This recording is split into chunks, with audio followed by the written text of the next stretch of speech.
I'm in the food court here at a casino that I don't want to ruin it. In 1 or 2 videos you'll see where I am, but a slice of 3-cheese pizza is $4.59. There are slices in Vegas that are like 13. I think you're gonna have a tough time finding anything outside of the $8 to $13 range. A slice of pizza here is $4.59. I'm not gonna get it, but interested in the pricing in places that aren't Vegas. All right, I am now outside the casino, outside the parking garage of this mystery casino. Pretty sure it's tomorrow's video. You'll find out where I am. Wanted to also, the meat slice, probably a very popular slice for a lot of people. That was $4.99 pre-tax, practically free. After seeing you know, what the prices of pizza pies and slices are in Vegas.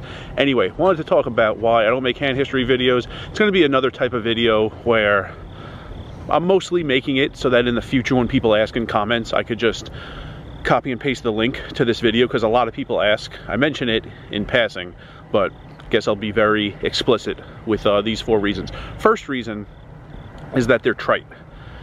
I think Nimi started making videos in 2016, late 2016, so there was Trooper for a long time, then there was Kraut. Neither of them did hands. Like, Trooper would mention some occasionally when it was important to tell a story, but no one was doing strategy and hands. Nimi in 16 started that, and pretty much like the next 100 poker channel creators copied that format. And I really found them entertaining and educational in like 2016, 17, 18, and then by like 19 and 20 it was like, I don't know, you dealt ace king, you raised pre. Like, yeah, there's a lot more to it than that, but like, I don't know, nothing new was happening. And as much as I loved them in 2016 and 17, by like 2019 and 20, I was kind of bored watching those types of videos. So they've been done. There are many, many channels. I guess Jamin Burton, Brad Owen, Nimi, and Vibes are like the 4, like the big 4 of that type of format. I guess Vibes doesn't make videos anymore, but the other 3 still do, as far as I know. And there are a lot more channels than that out there.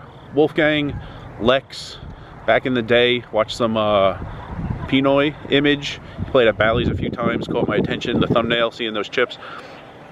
So yeah, there are a lot out there. So I don't know, to come into the this marketplace and do exactly what everyone was doing seemed like the thing to avoid to me. So it's been done. That's one reason why I don't do it.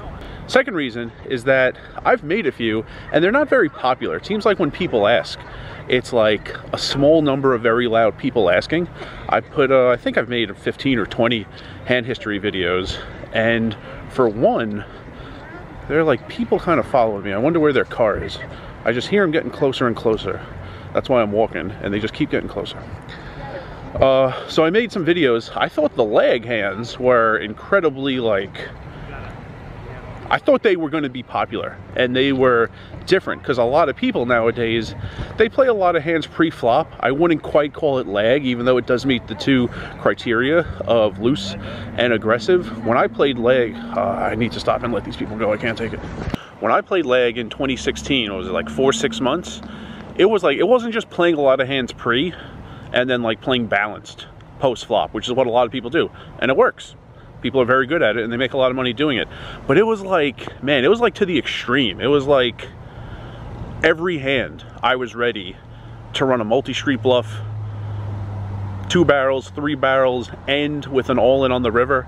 If there was like almost any board, even if I'm like putting my opponent on aces, like I'm getting to the flop, I'm getting to the turn. It was like, there's 2 pair on board, he'll be worried about a boat. If there's like 3 to a straight, 3 to a flush, he'll be worried about something. If there's 4 to a flush, as long as he doesn't have it, he's folding anything he has. If there's 4 to a straight, I could rep that easily. Like, there were just so many boards I wanted to see because I could get so much to fold.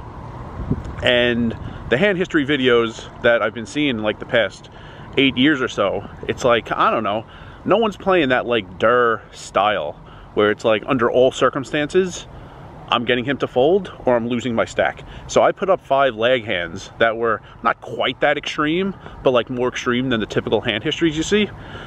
Thought they were very interesting hands, and those videos were wildly unpopular.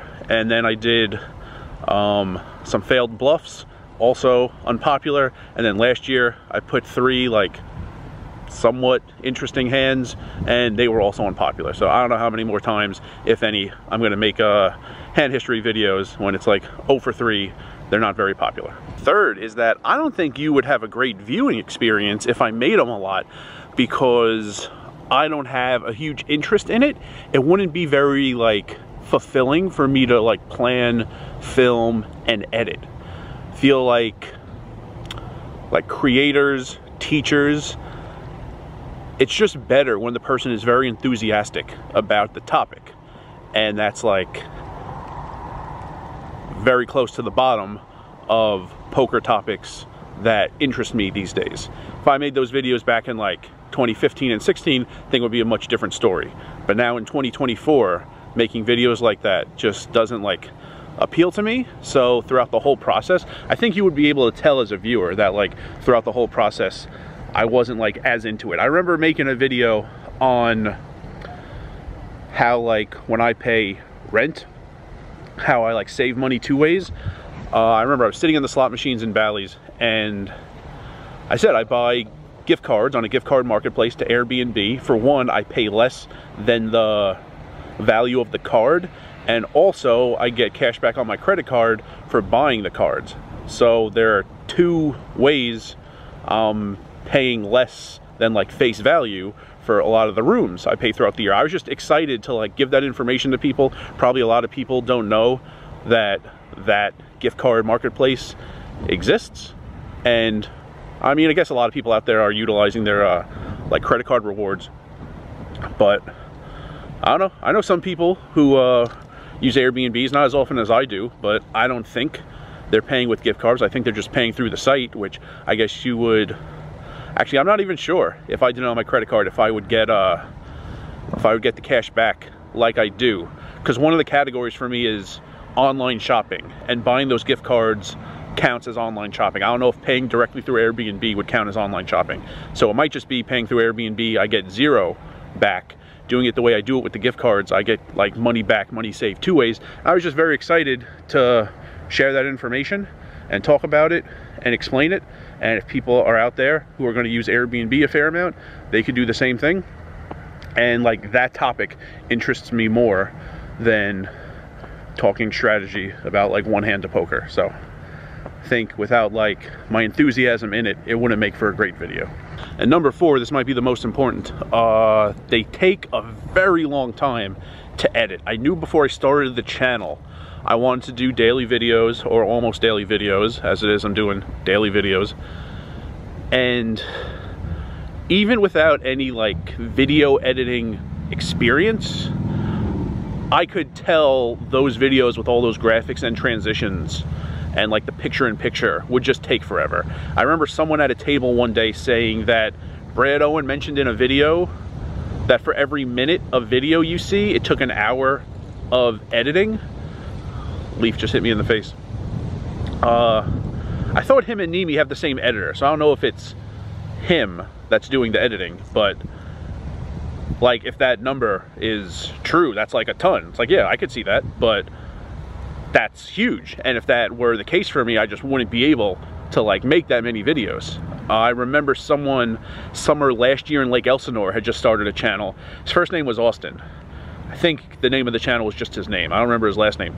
He was filming at the table, and he said it was taking him about 25 hours to edit one video. Like, if that were the case, I would just not have the channel, because that would mean I'm making like maybe 1 video a week. There's just no way I would be able to make daily videos, which is what I want to do, and I know a lot of people enjoy it. So I knew the topics had to be topics such that I could film and edit with ease, especially having no video editing experience. And that has been like, that was a very good prediction on my part to like what I thought it would take in the filming like time commitment and the editing time commitment was like very close. In reality now, after doing it 2.5 years, it was very close to what I thought it would be. I could make daily videos, and it's because I so rarely, pretty close to never, make hand history videos. And remember, rice is a spoon food.